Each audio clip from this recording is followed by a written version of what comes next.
But first on Fox, prominent South Carolina attorney Alec Murdaugh is out of jail tonight and headed to rehab.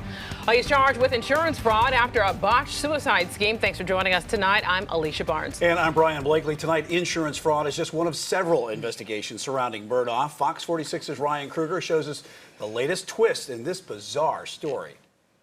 The man who was once a high-profile attorney in South Carolina turned himself into authorities Thursday morning. A few hours later, he was sitting inside a Hampton County courthouse in his jail-issued jumpsuit while his lawyers described his fall from grace.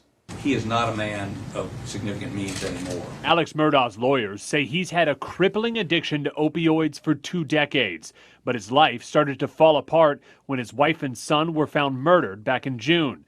Prosecutors say they're worried what Murdaugh will do when he leaves rehab. And sometimes those who had everything and who are suffering a possible fall from grace are actually more of a concern than a hardened criminal. A judge agreed to allow Murdaugh to return to a rehab facility out of state.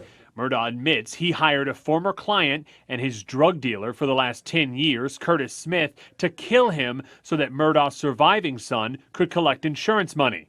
The plan failed, and now Murdaugh and Smith are both facing charges. We called them.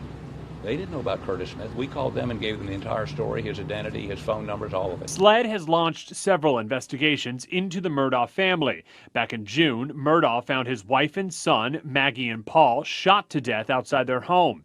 Investigators also say that Paul was involved in a deadly boat crash back in 2019, and now they're trying to figure out if anyone tried to obstruct that investigation.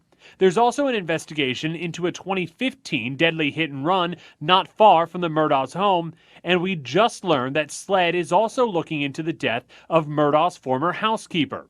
Murdaugh's lawyers say he had nothing to do with any of those cases, especially the killings of his wife and son. He's cooperated with them.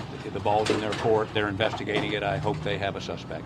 And SLED is also investigating claims made by leaders of Murdaugh's law firm who say he misused millions of dollars in the law firm's money and his client's money as well.